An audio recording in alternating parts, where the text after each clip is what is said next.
안녕하세요. 아들 셋을 키우고 얼마 전에 막내 아들을 장가 보낸 60대 여성입니다. 아들 셋을 키우면서 정말 갖은 고생을 다한 것 같네요.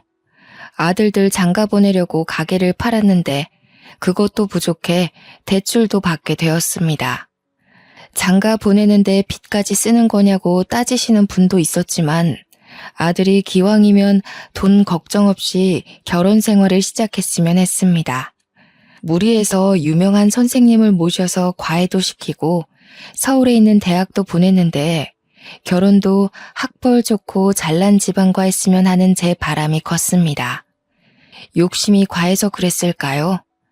믿었던 사람에게 뒤통수를 맞게 된 후로는 보여지는 것에 집착하지 않게 됐습니다. 여러분은 제가 왜 이렇게까지 아들 학벌, 직업, 돈, 그리고 결혼 상대에 집착할까 싶으실 겁니다. 물론 여러분들도 자식이 잘 나가고 돈도 잘 벌어오면 좋으실 텐데요. 결혼 상대도 남들한테 자랑할 만큼 멋진 상대면 금상첨화라는 생각도 해보셨을 겁니다. 하지만 저는 그 생각이 너무 과해서 큰 화를 당하고 말았습니다. 이게 다 제가 대학도 못 나오고 못난 사람이라 그랬습니다. 그런데 초등학생 때부터 친했던 친구들은 다 대학을 나오거나 전문직에 종사하고 있었으니까요. 제가 남편을 만나기 전 젊었을 때 일어난 일이었습니다. 친구들이랑 어울릴 때면 늘 비교가 됐었죠. 동창 모임이 있을 때마다 위축됐지만 제가 모임에 나가지 않으면 친구들이 저에 대해 뒷담을 하거나 안 좋은 이야기를 할까봐 걱정이 됐습니다. 그래서 매년마다 고급 한식당에서 열리는 모임에 참석했는데요. 그날도 끝까지 자리를 같이 하고 있다가 화장실에 들렀는데 사람이 너무 많아서 다시 돌아오는 길이었습니다. 근데 친구들 목소리가 들리더군요. 쟤는 우리 중에 친한 사람도 없으면서 왜 매번 나오는 거야? 틈만 나면 연봉은 얼마나 올랐냐? 실수령액은 얼마나 되냐고 묻기만 하고 돈밖에 모르는 것 같아. 다들 명품 들고 다니니까 갑자기 가품 사서 들고 온 거 봤어? 쟤는 어쩜 저렇게 사는 거니? 그 자리에 갑자기 명품을 들고 온 사람은 저밖에 없었습니다. 동창 말대로 가품을 들고 온 것도 많았고요. 명품에 대해 잘 몰라서 친구들이 많이 들고 다니는 걸 사온 것인데 티가 날 줄은 몰랐습니다. 창피한 마음에 갑자기 급한 일이 생겼다고 하고 모임 자리를 빠져나왔는데요. 집으로 가는 길에 눈물을 흘리면서 자격지심에 괴로워했죠. 하지만 사람 마음이 그런 수모를 겪었다고 변하지는 않았습니다. 저희 엄마께서 간호사를 만나보라고 하면서 선자리를 만들어주셨습니다. 의사였으면 하는 마음이 있었지만 어디 의사가 저를 만나주겠어요. 간호사도 전문직이니 어떻게든 잘해보려고 했습니다. 바로 거기서 남편을 만난 거고요. 남편은 저한테 관심이 없어 보였지만 저도 인생 한 편 펴보려고 적극적으로 대쉬했습니다. 어떻게든 대화를 이어가려고 애쓰다 보니 남편도 제게 마음을 열어주었죠. 그렇게 두 번째, 세 번째 만남을 이어가고 나서야 나이도 나이인지라 결혼을 전제로 진지하게 만나보자는 이야기가 나오게 되었습니다. 하지만 그때 남편이 간호사가 간호조무사라는 사실을 알게 되었죠. 억울한 마음에 엄마에게 달려가 어떻게 된 거냐고 따졌더니 저희 엄마가 저를 호되게 혼내셨습니다. 네가 지금 제정신이니? 정서방이 간호사면 뭐 어떻고 간호조무사면 또 뭐 어때? 너는 대학도 안 나온 게 따지는 게 왜 이렇게 많아? 그렇다고 네가 직업이 있어 돈이 있어. 정서방이 결혼해준다고 할 때 냉큼 가서 결혼식 올려. 저희 부모님께서 네 처지에 간호조무사도 옳았구나 감사해야 한다고 하셔서 울며 겨자 먹기로 만남을 이어나갔는데요. 부모님 말도 틀린 말이 아니었습니다. 얼굴이 예쁜 것도 아니고 집안이 좋은 것도 아니고 그렇다고 고등학교를 졸업하고 일을 하고 있는 것도 아니었으니까요. 그저 좋은 남자 만나서 얼른 결혼하는 게 효도라고 생각해서 남편과 짧은 만남을 끝내고 결혼식을 올렸습니다. 얼떨결에 떠밀려서 결혼한 것 치고는 어려움이 없었습니다. 시댁에서 원하는 대로 아들을 낳게 되었고 총 3아들을 출산하게 돼서 시어머니께서 되게 좋아하셨으니까요. 게다가 첫째는 선생님, 둘째는 공무원이 되어서 어깨 펴고 살았습니다. 그런데 막내 아들이 문제였죠. 막내 아들은 저를 닮아서 수동적이고 소심했습니다.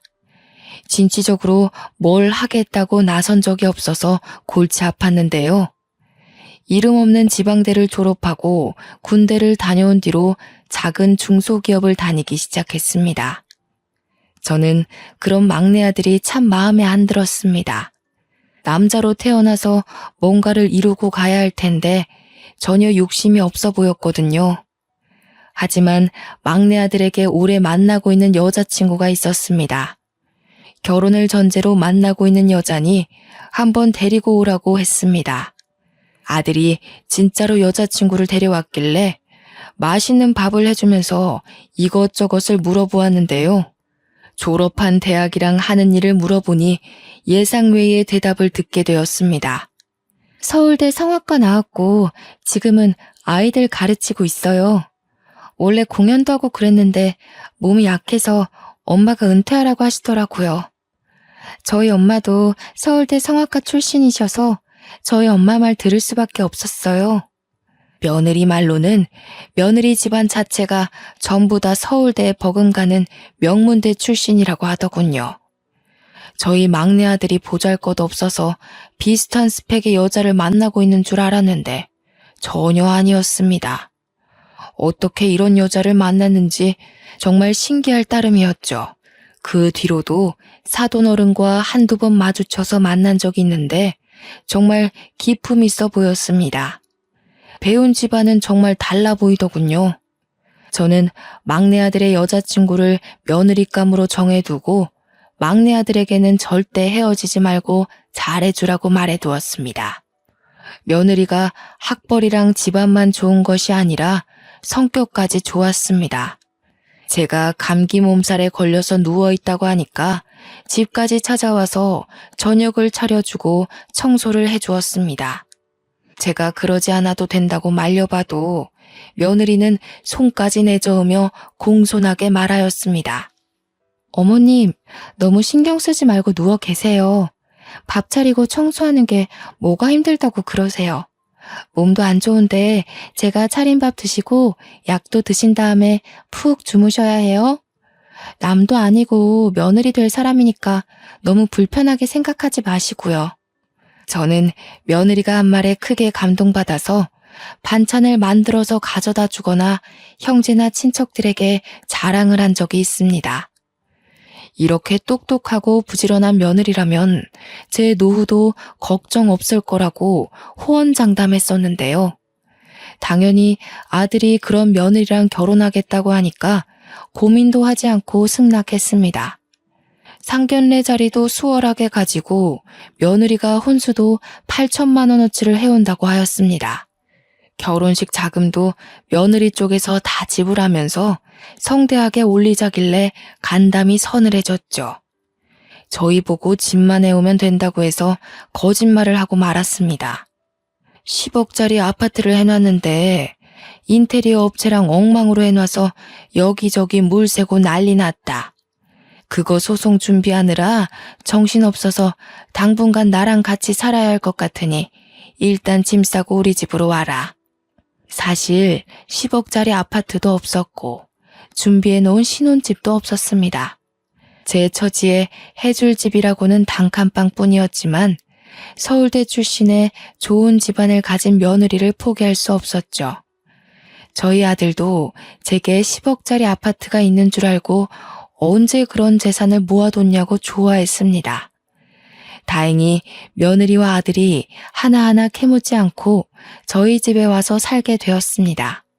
며느리와 아들 그리고 제가 이렇게 한 집에 산 지 한 달이 지났을까요? 거짓말을 한 것 때문에 벌을 받게 되었는지 참하고 성실하던 며느리가 점점 변하기 시작했습니다. 아들이랑 있을 때에는 제게 상냥하게 대하고 집안일도 잘해주더니 아들이 출근하러 나가면 180도 변해버렸죠. 집안일을 하기는커녕 소파에 들어놓은 채 일어날 생각을 안 했습니다. 그래서 제가 집안일을 하면서 며느리에게 눈치를 줬는데요. 눈치 보지도 않고 오히려 짜증을 내면서 제게 비키라는 거 있죠? 아씨, TV 안 보이잖아요. 지금 드라마 보고 있는 거 안 보여요? 왜 지금 청소기 돌리는데요? 제가 쉬고 있으니까 눈치 주시는 거 다 알고 있거든요? 알겠으니까 청소기 저기 놔두시면 제가 시간 날 때 돌릴게요. 며느리가 제게 소리를 지르는 걸 처음 보아서 너무 놀랐습니다. 그동안 말수도 없고 조용히 고개만 끄덕이던 며느리가 맞나 싶을 정도로 정말 어처구니가 없는 상황이었는데요. 제가 아무 말도 못하니 며느리가 슬슬 본색을 더 드러내기 시작했습니다. 어느 날은 제가 요리를 하고 있는데 와이셔츠를 가지고 와서는 버럭 소리를 지르더라고요. 어머님, 이거 설마 세탁기에 그냥 돌리신 거예요? 정말 미친 거 아니야? 이게 얼마짜린 줄 아세요? 큰맘 먹고 지른 건데 이걸 그냥 돌리면 어떡해요? 아, 진짜 짜증나게. 제 눈엔 멀쩡해 보이는데 며느리가 와이셔츠가 다 늘어났다면서 바닥에 집어 던졌습니다. 며느리한테 화를 낼까 말까 고민하다가 있지도 않은 10억짜리 아파트가 눈앞에서 아른거렸습니다. 며느리와 한바탕 하면 이 10억짜리 아파트가 거론될 수 있겠다는 생각에 입을 꾹 다물었죠. 저는 며느리가 그러든 말든 저녁을 마저 만들어서 상을 차렸습니다. 그런데 며느리가 그날 상당히 열이 받았는지 밥을 먹다가 숟가락을 탁 하고 내려놨습니다. 그리고 밥그릇을 들고 싱크대로 가더니 음식물 쓰레기통에 버리는 거 있죠. 제가 놀래서 지금 뭐 하고 있는 거냐고 따지니 며느리가 뻔뻔하게 대꾸했습니다. 밥이 너무 맛없어서 못 먹겠어요. 헛구역질 나오겠다고요. 언제까지 어머님 요리 먹어야 해요? 아파트는 언제 주실 건데요? 며느리가 제가 속이고 있다는 사실을 알고 이러는 걸까요? 불편한 한편 며느리 행동이 괘씸해져서 퇴근하고 돌아온 아들에게 이 사실을 전부 다 이야기해 주었습니다. 그리고 아들에게 아파트 때문에 그런 것이냐고 물어보았습니다. 하지만 아들이 제 말을 믿지 않고 헛웃음을 지며 말도 안 된다고 했습니다. 소정이가 엄마한테 옷 집어던지고 엄마가 해준 밥을 쓰레기통에 다 버려버렸다고? 그게 말이 돼? 소정이가 내 앞에서 그런 적 없어. 뭐 때문에 싸워서 이러는 건데? 소정이랑 같이 이야기해보자. 아들 눈빛이랑 말투를 보아하니 며느리가 마음에 안 들어서 역정을 내는 거라고 생각하는 것 같았습니다. 저도 다른 사람한테 며느리의 두 얼굴을 말해준다고 해도 이 사태를 진지하게 받아들이지 않았을 겁니다. 저희 아들처럼 여자 둘이서 기싸움을 하느라 일어난 일이라고 믿었을 텐데요. 며느리도 아들 녀석이 자기 편이라고 생각했는지 갑자기 나타나 눈물을 터뜨렸습니다. 어머님, 저한테 왜 이러세요? 어머님이 하라는 대로 청소도 하고 밥도 차리고 있는데 뭐가 도대체 마음에 안 들어서 이러시는 건데요. 이렇게 거짓말하지 마시고 마음에 안 드는 게 있으면 말씀을 하세요. 그리고 이어서 하는 말이 가관이었습니다. 제가 눈치 주는 것도 모자라 시집살이를 모질게 시킨다고 이러고 있더라고요. 제가 언제 그랬냐고 따지다가 화를 참지 못하고 이럴 거면 나가 살라고 이야기하였습니다. 그랬더니 아들이 버럭 소리를 지르며 오히려 저를 나무랬습니다. 며느리가 아무리 마음에 안 들어도 그렇지 이렇게 협박하는 게 어딨어? 엄마가 10억짜리 아파트 있다며.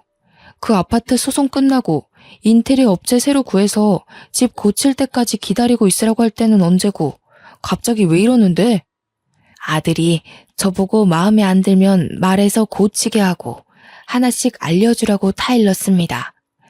자기 지갑 사정도 알면서 어떻게 그럴 수 있냐고 말하길래 그 자리를 박차고 나와버렸습니다. 그놈의 아파트. 제가 거짓말해서 이 사단이 난 건데 어쩌나요.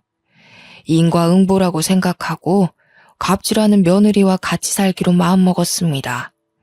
며느리를 사춘기 딸이라고 생각하고 어르고 달래거나 대화를 피하다 보니 요령이 생기더군요. 이렇게 시간을 끌다가 소송해져서 돈을 다 날리게 되었다고 핑계를 댈까 고민하던 찰나였습니다. 제가 안방에서 낮잠을 자고 있는 줄 알았는지 며느리가 거실에 있는 제 짐을 뒤지고 있더군요.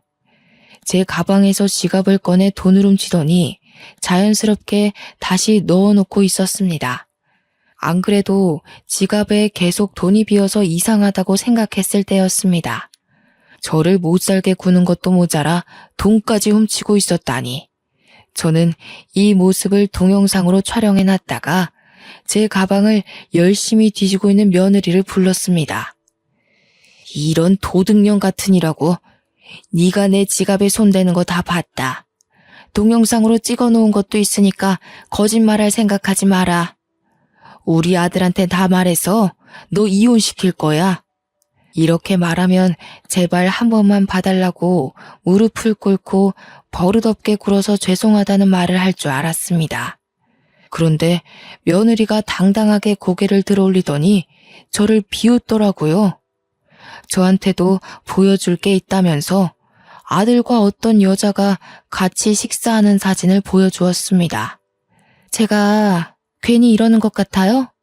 남편이 생활비도 적게 주고 맨날 늦게 들어와서 뭐 하나 봤더니 바람을 피고 있더라고요. 그런데 나보고 도둑년이라고요? 당신 아들은 불륜이나 저지르고 다니는 주제에 나한테 도둑이라고 할 자격 있어요? 제가 쫓아다니면서 증거로 남겨놨으니까 이혼 소송 준비나 하고 계세요. 아들이 직장 동료랑 식사한 것이 아니냐고 어떻게 이게 불륜 증거냐고 따져보았습니다. 그랬더니 며느리가 또 다른 사진을 보여주더군요. 그 사진은 아들과 직장 동료가 팔짱을 끼고 있는 사진이었습니다. 이 사진을 본 순간 며느리의 말을 믿을 수밖에 없었습니다. 제가 아들에게 일러서 사이가 안 좋아지면 그 김에 이 증거들을 가지고 이혼해서 어마어마한 위자료를 물게 할 거라고 선언했습니다. 저는 제 아들이 며느리를 배신하고 다른 여자를 만났을 거라고 생각하지 않았습니다. 아들을 믿었지만 아들이 이혼당할까봐 혼자 며칠을 끙끙 앓고 있었는데요. 그 덕분에 며느리는 제 앞에서 여왕 노릇을 하며 승승장구하기 시작했습니다. 그 다음날 아침부터 잠자고 있는 저를 깨우더니 자기 속옷을 제 얼굴에 던지는 거 있죠? 시간이 지금 몇 시인데 아직까지 자고 있어요? 얼른 일어나서 밥 차리고 청소해야죠. 표정이 왜 그래요? 내가 집안일 안 하고 누워있을 때는 왜 이렇게 게으르냐? 얼른 이것 좀 해봐라 닥달하더니 똑같이 당하니까 기분 나쁘죠? 날같이 생각해서 잔소리 좀 했던 건데 그걸 복수하는 것이니? 세상에 아침부터 이게 뭐 하는 짓이야? 시어머니 얼굴에 속옷을 던지는 게 말이 된다고 생각하니? 어디서 배워먹은 버르장머리야? 그렇게 싫으시면 댁 아드님 이혼시키시던가요. 가정 버리고 바람 핀 놈이 누군데 어머님이 왜 억울하세요? 그렇게 억울하시면 동네에 소문내버릴까요? 며느리의 협박을 들은 순간 입이 선뜻 움직여지지 않더군요. 결국 저는 그날부터 모든 집안일은 물론 며느리의 옷을 다려주고 며느리의 속옷을 손빨래하는 일까지 맡게 되었습니다. 이런 수모를 다 겪고 있으니 점점 분한 마음이 가라앉질 않았습니다. 이러고 있을 게 아니라 아들이 정말 바람을 피고 있는지 알아내야 할 것 같아서 아들 뒤를 쫓아다녔습니다. 다행히 저희 아들은 회사집을 반복하며 어디 다른 데로 새지도 않고 성실하게 일만 하고 있었죠. 그때부터는 아예 며느리의 뒤를 졸졸 따라다니면서 도대체 어떤 여자길래 얌전하고 참한 여인애인 척 연기를 하는지 조사하기 시작했습니다. 며느리를 졸졸 따라다닌 지 3주가 지났을 때였습니다. 며느리가 친구들을 만나고 돌아왔는지 집에 들어오자마자 저를 불러보더군요. 마치 제가 없으면 뭐라도 할 사람처럼 구석구석을 돌아다니면서 제 이름을 부르길래 베란다 구석에 몸을 숨겼습니다. 며느리가 집에 아무도 없는 줄 알고 방문을 열어놓은 채로 무언가를 하고 있더군요. 저희 집 구조가 베란다에서 몸을 일으키면 방안이 보여서 며느리가 무얼 하는지 손쉽게 볼 수 있었습니다. 며느리가 무언가를 훔치거나 저를 골탕 먹이려고 술을 쓰는 줄 알았는데 아니더군요. 입고 있던 옷을 벗더니 서랍에서 새 옷을 꺼내고 있었습니다. 하지만 저는 며느리 등에 믿을 수 없는 것이 새겨져 있는 것을 보았죠. 바로 TV에서나 보았던 흉측한 문신이었습니다. 커다란 용문신이 떡하니 새겨져 있어서 며느리가 보통 여자가 아니라는 사실을 알게 되었죠. 세상에 어떤 여자가 등에 용문신을 새기겠어요. 만만치 않은 과거를 숨기고 있는 것 같아서 숨을 죽이고 있었습니다. 며느리가 옷을 챙겨서 화장실로 들어가 샤워를 하길래 서둘러 집을 나왔습니다. 그 길로 바로 사돈댁을 찾아가 문을 두드렸는데요. 사돈이 저를 보고 깜짝 놀라더니 이내 반가운 표정을 지었습니다. 어머, 사돈, 무슨 일로 이렇게 찾아왔어요? 우리 딸이 신세를 많이 지고 있죠? 아파트 문제 때문에 골치 아프다는 말 전해 들었어요. 설마 우리 딸이 빨리 아파트 달라고 떼쓴 거예요? 사돈 어른은 갑자기 찾아온 제 눈치를 살피면서 며느리 이야기를 꺼냈습니다. 농담하는 것처럼 웃으면서 이야기했지만 사돈 어른은 자기 딸이 얌전한 척 연기를 하고 있다는 사실을 알고 있어서 저를 떠보는 것 같았습니다. 저는 그런 거 아니라고 오랜만에 뵙고 싶었다는 핑계를 대고 있었습니다. 사돈 어른은 저를 위해 차와 다과를 내오고 며느리 근황을 물었습니다. 그때 사돈 어른에게 급한 전화가 와서 자리를 떴는데요. 저는 얼른 며느리 방으로 들어가 서랍을 뒤져보았습니다. 역시나 제 예상대로 서랍 깊숙한 곳에 며느리의 앨범 사진이 들어있었습니다. 며느리가 서울대를 졸업한 줄 알았는데 생전 처음 듣는 전문대 졸업 앨범이 있더군요. 게다가 다른 사진을 보니 폭주족 시절 사진도 있었습니다. 오토바이를 한 줄로 쭉 세워놓고 남자들이랑 찍은 사진이었는데요. 며느리가 짧은 치마를 입고 까만 라이더 자켓을 입고 있는데 전혀 다른 사람 같았습니다. 며느리의 대학교 졸업 앨범 사진은 제 핸드폰으로 찍어놓고 폭주족 사진은 몰래 챙겨두었습니다. 그리고 모르는 척 얼른 며느리 방을 빠져나와서 사돈 어른이 돌아오자마자 급한 전화가 왔다고 말하였습니다. 그래서 급히 사돈댁을 나서려다가 슬그머니 물어보았습니다. 사돈 어른도 서울대 출신이라고 들었는데 혹시 도와줄 수 있을까요? 그게 갑자기 전화 온 친구가 서울대 동문을 찾고 있다고 하네. 서울대? 어머, 난 대학도 안 나왔는데 왜 갑자기 서울대 이야기가 나와요? 우리 집안에 서울대 나온 사람 없어요. 설마 우리 딸이 그랬어요? 아니에요. 내가 착각을 한 것 같네. 급한 마음에 잠깐 헷갈렸어. 아유, 놀래라. 우리 딸이 어렸을 때 나 서울대 교수라고 말하고 다녀서 난감했던 적이 있었거든. 그때가 8살이었나? 지금은 다 컸는데 설마 그러겠어요? 그쵸? 사돈 어른도 순간 불안한 생각이 들었나 봅니다. 며느리의 본성을 알고 있었는지 제발 아니라고 말해달란 눈빛으로 저를 쳐다보고 있더군요. 사돈 어른이 무슨 죄인가요? 그동안 사돈 어른을 지켜본 결과 악하게 태어난 딸 때문에 고생을 하는 것 같아서 그런 거 아니라고 둘러대고 얼른 집을 나와버렸습니다. 제 예상이 맞았던 거죠. 며느리가 가족 자체가 서울대 출신이라고 했는데 순 거짓말이었습니다. 사돈어른에게는 착각을 한 것 같다고 말하면서 그 길로 아들이 다니는 회사 앞으로 달려가 잠깐만 보자고 했죠. 아들이 일하다 말고 급하게 1층으로 내려와 저를 찾았습니다. 저는 아들에게 긴 설명 없이 이것 좀 보라고 하면서 며느리의 사진을 보여주었는데요. 아들이 처음에는 며느리를 몰라보더니 가만히 들여다보다가 충격받은 표정으로 저를 쳐다보았습니다.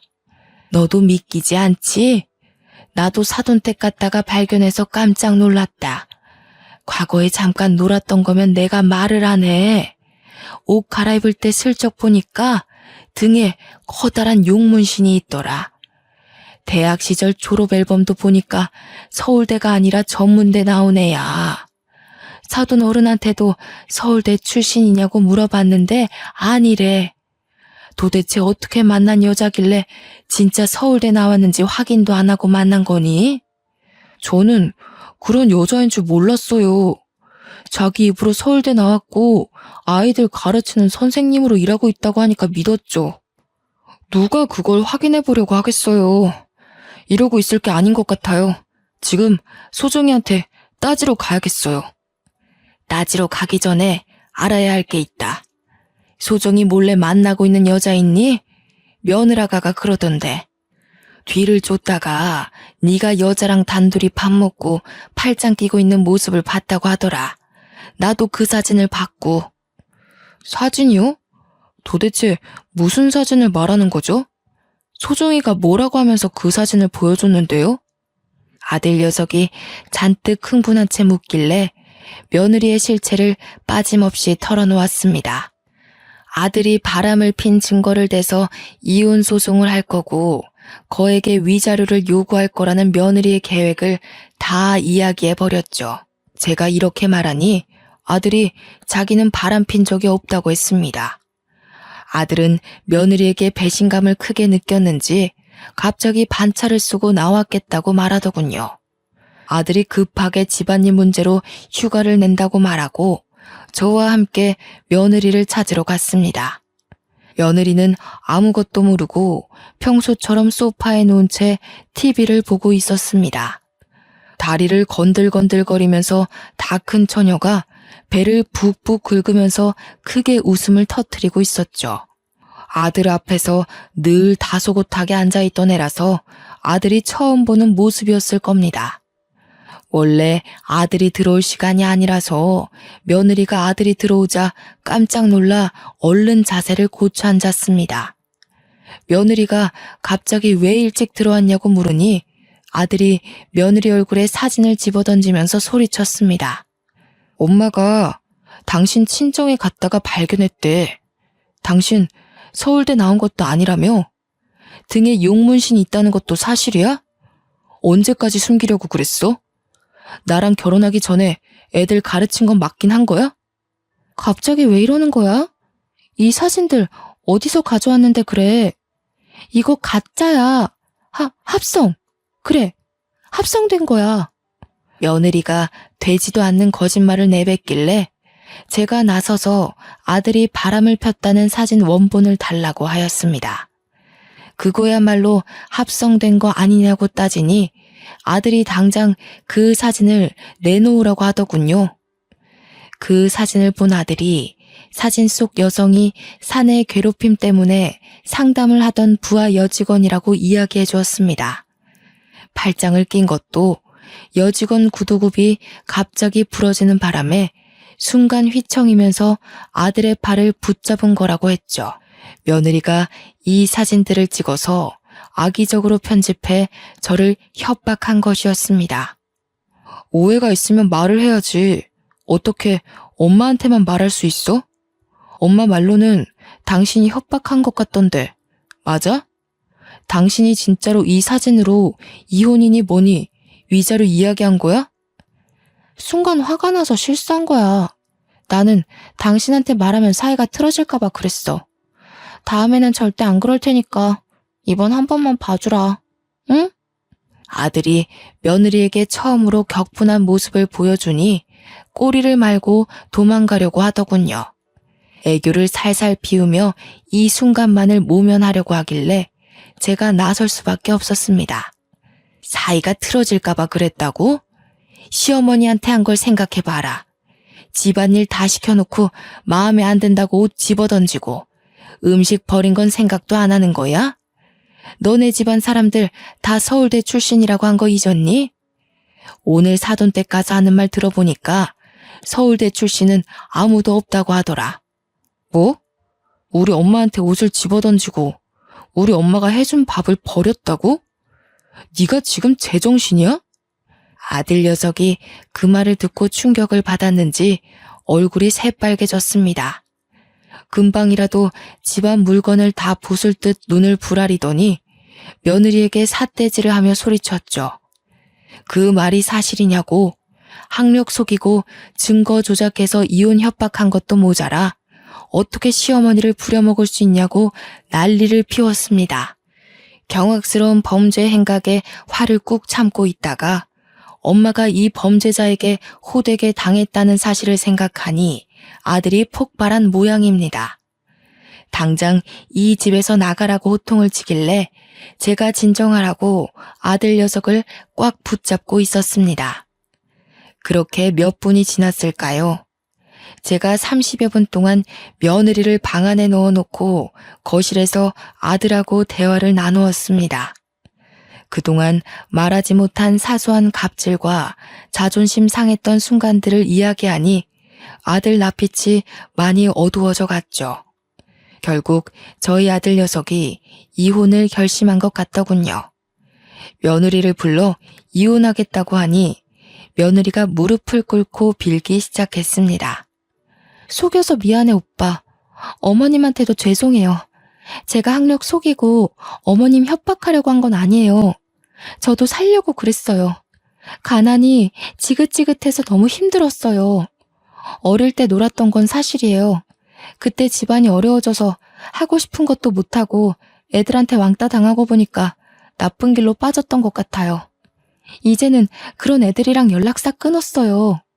사돈 어른한테도 한때는 집안이 어려웠다는 말을 듣긴 했습니다. 그때 애들한테 많이 맞기도 하고 수치스러운 짓을 많이 당해서 성격이 나쁜 방향으로 틀어졌다고 하더라고요. 폭주를 띄웠던 과거부터 거짓말을 달고 살게 된 일까지 모두 다 실토하면서 용서를 빌었습니다. 거짓말하고 싶지 않아도 정신을 차리고 보면 이미 거짓말을 하고 있어서 걷잡을 수 없다고 했습니다. 그런 거짓말을 덮어씌우기 위해서 범죄를 저지르거나 협박을 해야 했다고 했고요. 며느리는 이런 자신을 통제하기 어려워서 치료를 받아야 할 것 같다고 했습니다. 울면서 그 말을 하는데 불안해하는 사돈 어른이 생각났습니다. 이런 딸아이를 잘 알고 있으니 간절한 얼굴로 저를 바라봤던 거죠. 게다가 며느리가 마지막으로 할 이야기가 있다며 초음파 사진을 보여주었습니다. 며느리의 뱃속에 저희 손주가 생겼다고 말해주는데 어찌나 안 기쁘던지요. 아들도 그 사진을 보고 마음이 흔들린 것 같았습니다. 주춤거리며 초음파 사진에 눈을 떼지 못하고 있으니 며느리가 애써 눈물을 삼키며 말하였습니다. 오빠가 원하면 병원에 들어가서 치료받고 올게요. 우리 애를 위해서라도 건강해져서 올 테니까 기회를 주세요. 엄마가 예전부터 치료받으라고 했는데 기록 남을까봐 못했어요. 그런데 이제는 미룰 수 없게 된 것 같아요. 이런 며느리를 믿어줘야 할까요? 저한테 막대하고 으름장 놓던 모습이 생각나 쫓아내고 싶었지만 또 뱃속에 있는 손주 생각에 머뭇거려졌습니다. 아들 녀석도 저와 같은 마음인지 쉽사리 입을 못 열더군요. 결국 저희는 그날 며느리에게 기회를 한 번 더 주기로 했습니다. 아들이 없는 사이에 며느리가 전처럼 괴롭히거나 난리를 피우면 어쩌나 걱정했는데요. 며느리가 진짜로 반성하고 있는지 제게 잘해주기 시작했습니다. 그날 이후로 집안일을 전부 다 도맡아서 하고 있고 반찬과 찌개도 매일 새로 하며 노력하고 있는 모습을 보여주었습니다. 병원도 꾸준히 다니더니 약도 꼬박꼬박 챙겨 먹는 것 같았죠. 며느리의 진단명을 물어보니 리플리 증후군이라고 하더군요. 상담 한두 번 받고 약 몇 번 먹으면 낫는 병이 아니라 장기적으로 봐야 하는 병이라고 했습니다. 그 말을 들으니 며느리가 그동안 아팠는데 제가 모르고 있었다는 생각도 들었습니다. 아들도 그런 며느리의 모습을 지켜보고 있다가 제게 어떠냐고 묻더군요. 제가 전혀 다른 사람 같다고 하니 아들 녀석이 마음이 놓인다고 하였습니다. 이제 며느리는 제게 무관심하고 예의 없게 굴지 않습니다. 완전히 환골탈태한 것 같더군요. 지난주 밤에는 갑자기 제 방에 들어와서는 어머니 주무세요 하고 묻더군요. 제가 무슨 일이냐고 물어보니까 옆에서 같이 자도 되냐고 물어보더라고요. 며느리가 시모한테 같이 자도 되냐고 물어보다니 깜짝 놀라서 잠이 다 깼습니다. 얼떨결에 며느리와 나란히 누워서 잠을 청하고 있었는데요. 며느리가 갑자기 훌쩍거리면서 진심을 고백하였습니다. 어머님, 그동안 제가 못되게 굴어서 죄송해요. 어머님은 저를 참 좋아해 주시면서 잘해 주셨는데 제가 참 어리석었던 것 같아요.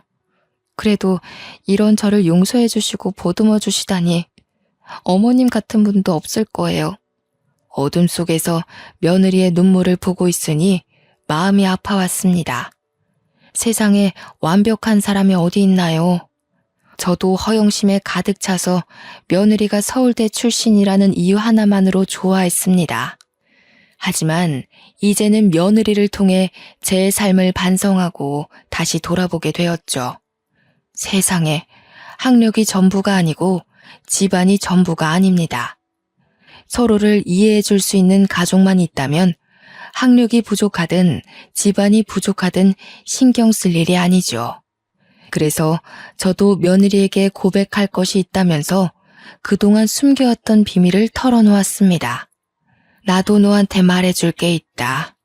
사실 10억짜리 아파트 나한테 있지도 않아. 네 직업이랑 집안만 보고 우리 아들 장가 보내고 싶어서 거짓말을 했다. 너랑 나랑 다를 바가 없는데 너만 욕보게 하고 정말 미안하다. 며느리가 처음에는 깜짝 놀란 눈치였지만 제 눈물을 보더니 저를 부둥켜 안고 같이 슬퍼해 주었습니다.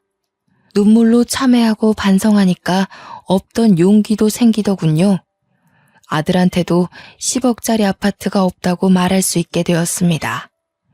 아들이 처음에는 저를 이해하지 못하고 화를 냈지만 제가 좋은 집안에 장가 보내고 싶다고 말하니 입을 다물더군요. 잠깐 나가서 담배를 피우고 오는 것 같더니 자기 때문에 고생을 많이 한 것 같다고 이해해 주었습니다. 처음에는 엄마가 왜 거짓말을 했나 이해가 안 됐는데 천천히 생각해보니까 내가 못나서 그랬던 것 같아. 형들은 선생님 되고 공무원 돼서 엄마 걱정 끼친 적이 없는데 난 늘 골칫거리였잖아. 하고 싶은 것도 없고 그렇다고 하라는 대로 하지도 않았으니까. 엄마가 고생을 참 많이 했었지. 그거 생각해보니까 엄마가 왜 속였는지 이해가 되더라고. 내가 형들처럼 잘났으면 좋은 집안에 장가도 가고 이렇게 엄마 속 썩일 일도 없었을 텐데 내가 참 미안해. 아니다 아들아, 내가 미안하다. 내가 자격지심 때문에 너를 공경에 빠뜨렸어. 네가 부모를 잘 만났으면 더 승승장구할 애인데 내가 네 인생을 방해한 것 같다. 엄마가 정말 미안해. 이 뒤로도 몇 시간 동안 기나긴 대화를 나누었습니다. 아들에게 삶에 대한 압박감이 얼마나 컸는지 알 수 있어 뜻깊은 대화였죠. 아들과 함께 진심 어린 대화를 나누다 보니 선생님을 하고 있고 공무원을 하고 있는 아들들보다 우리 막내 아들이 더 귀하게 여겨졌습니다. 이렇게 저를 이해해 줄 수 있는 아들은 막내 아들뿐인 것 같았거든요. 그렇게 10억짜리 아파트는 우리 가족들 마음에 묻어두고 없는 이야기로 하기로 했습니다. 이렇게 죄를 참회한 뒤로 저희 가족이 더욱 돈독해졌습니다. 오늘도 며느리가 제가 좋아하는 갈비찜을 한다면서 바쁘게 움직이고 있네요. 저를 상전 취급해줘서 가끔은 너무 아무것도 안 해서 심심할 지경입니다. 제가 부엌으로 가서 설거지라도 하려고 하면 바로 달려와서 저기 가서 쉬고 있으라고 말하고 있으니까요. 몇 달 전까지만 해도 며느리가 이렇게 변할 줄 몰랐는데요.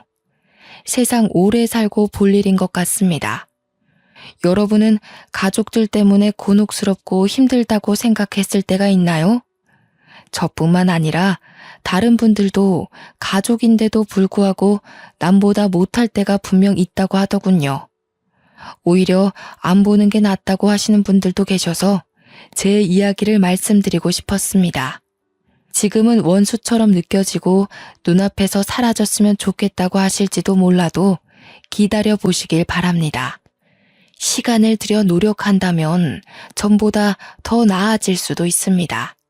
저도 나쁜 며느리를 만나거나 아들과 며느리가 안 맞는다면 이혼하는 게 답이라고 생각했는데 이혼이 마냥 정답이 아니라는 생각이 드네요.